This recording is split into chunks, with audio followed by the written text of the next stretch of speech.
শেখ হাসিনা যেই দেশে ফিরে আসবেন এবার কিন্তু বিভিন্ন জায়গায় আমি আপনাকে বলে রাখি অনেকে আবার শপথ নিচ্ছেন। আমি দেখলাম লন্ডনে সমা রেজাউল করিম যে তিনি লন্ডনে এখন আছেন, যিনি মন্ত্রী ছিলেন এখানকার, ওখানে পালিয়ে গেছেন, তারা শপথ নিচ্ছেন আমরাও ফিরে আসবো। বিভিন্ন জায়গায় মিছিল বের হচ্ছে, সেটা আমরা বলবো।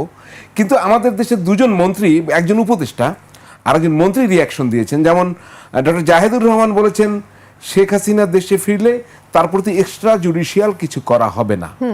আমরা পরপর দুইটা ক্লিপই দেখবো। আর স্বরাষ্ট্রমন্ত্রীও কথা বলছেন, তিনি বলছেন আইনিভাবে তো আমরা ফেরত চাই। আমরা শুনি না দুইটা কি বলতে চেয়েছেন তারা। শেখ হাসিনাকে আমরা ক্ষমতা থেকে হটাতে চেয়েছি কারণ তিনি ইনসাফ করেননি। একটু মনোযোগ খেয়াল করবো আমরা। পরবর্তী যে বাংলাদেশ তৈরি হয়েছে তার প্রধান উদ্দেশ্য হচ্ছে ইনসাফ থাকবে, আমাদের শত্রুর প্রতি ইনসাফ থাকবে, শেখ হাসিনার প্রতি আমাদের ইনসাফ থাকবে। শেখ হাসিনা যদি আসে বাংলাদেশে ফেরত, তাকে কোনো এক্সট্রা জুডিশিয়াল কিছু আমরা আসলে করবো না। আমাদের কাছে প্রতিজ্ঞা কি, আমরা জুডিশিয়ালি করবো। ওনার বিচার হয়েছে, ওনাকে ডিফেন্ড করতে আবার দেওয়া হবে, তাতে তার মৃত্যুদণ্ডাদেশ যদি তিনি মুক্তি পান, টেকনিক্যালি বলছি, সেটা আমরা মানবো। আর যদি না হয় সেটা কার্যকর হবে। এটাই হচ্ছে ইনসাফ, কারণ মৃত্যুদণ্ড হওয়া কিন্তু ইনসাফ। আমরা তো তাকে ফেরত চাই, আইনিভাবে চাই। পররাষ্ট্র মন্ত্রণালয়ের মাধ্যমে আমরা অনুরোধ করেছি, এক্সট্রাডিশন চুক্তি অনুসারে অনুরোধ করেছি, আমরা শেখ হাসিনাকে ফেরত চাই এবং আমরা চাই তিনি মামলা ফেস করুন। জি, আমরা যে রিপোর্ট পাচ্ছি তাতে উনি মামলা ফেস করতে চান, দেশে ফিরবেন। আবার নিষিদ্ধ কার্যক্রম, নিষিদ্ধ আওয়ামী লীগের নেতাকর্মীদের ভিতরে এক ধরনের আমরা লক্ষ্য করছি, আপনার এলাকায় সম্ভবত তারা মিছিল বের করেছিল, আমি সেটাই যাব। এই দুজনের বক্তব্য কি বুঝলেন? আচ্ছা, জাহিদুর রহমান বলছেন এক্সট্রা জুডিশিয়াল কিছু হবে না। এক্সট্রা জুডিশিয়াল কি? What is extra judicial? Extra judicial বলতে আমরা বুঝি বিচার বহির্ভূত হত্যা, আমরা বুঝি গুম, আমরা বুঝি হেফাজতে নিয়ে নানান রকম নির্যাতন। উনি আসলে কি বোঝাতে চেয়েছেন? What does he mean by extra judicial? এক।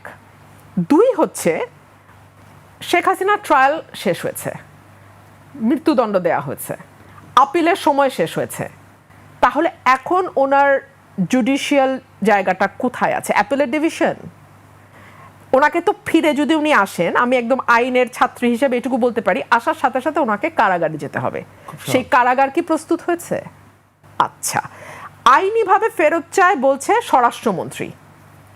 একটা নোট ভার্বাল দেয়া ছাড়া আইনি কোনোভাবে ফেরত চাওয়া হয়েছে বলে আমাদের জানা নাই। তবে স্বরাষ্ট্রমন্ত্রী যেহেতু অনেক বিজ্ঞ ব্যক্তি, যিনি তার ডিপার্টমেন্ট বা তার মন্ত্রণালয় ছাড়া অন্য মন্ত্রণালয় এবং বিশেষ করে আইন মন্ত্রণালয়ের ব্যাপারে অতি দক্ষ, সুতরাং আইনমন্ত্রী যে কথা বলার কথা ছিল সে কথা স্বরাষ্ট্রমন্ত্রী বলছেন যে আইনিভাবে ফেরত চেয়েছি। আইনিভাবে তো আইনমন্ত্রী বলবে যে আইনিভাবে আমরা, উনি একটা ওপিনিয়ন দেবে আইন মন্ত্রণালয় থেকে, এই ওপিনিয়ন অনুযায়ী বাকি কাজটা পররাষ্ট্র মন্ত্রণালয় করবে। এখানে স্বরাষ্ট্র আসলো কি করে আপনি আমাকে একটু বুঝায় বলেন, আমি বুঝি নাই। মানে স্বরাষ্ট্র তো এখানে, উনি তো বাংলাদেশে নাই যে ওনাকে ধরা না ধরা, ওনার বিরুদ্ধে কিছু করা না করে, ইট হ্যাজ বিন ওভার, এটা শেষ।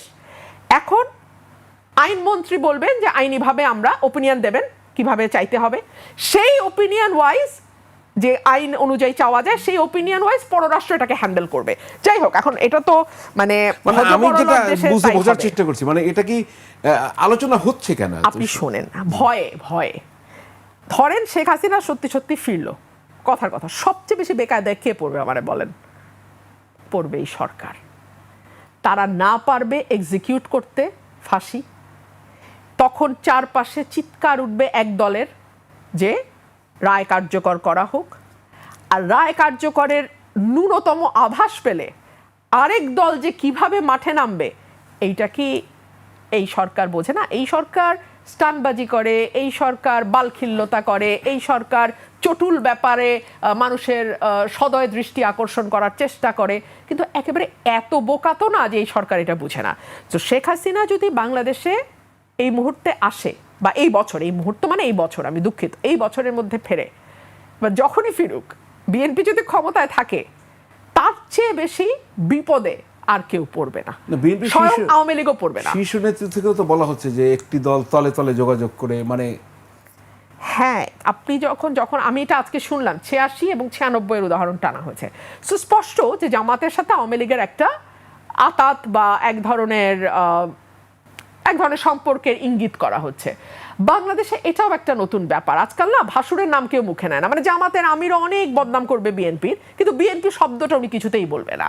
আবার একইভাবে বিএনপিও কিন্তু জামাতকে আর এই ইশারায় অনেক কথা বলবে, মানে অনেকটা কি বলবো বলেন, ভাসুরের নাম মুখে নেওয়া যায় না। আর প্রেম হলে টিনেজে যখন একজন আরেকজনের সঙ্গে দেখা হয় নানান রকম আড়ে ইশারা ইঙ্গিতে কথা চলে। তো বিএনপি জামাতের সম্পর্কটা এখন অনেকটা ওই রকম আড়ে ইশারায়। আড়ে ইশারার দরকার নাই, যে কথা উনি বুঝাইতে চাইছেন সেটা হচ্ছে আওয়ামী লীগের সাথে জামাতের একটা ঐক্য হতে যাচ্ছে। হতেই পারে, মানে হলে তো খুব অবাক হওয়ারও কিছু নাই, হতেই পারে ঐক্য। রাজনীতিতে তো শেষ কথা বলে কিছু নাই।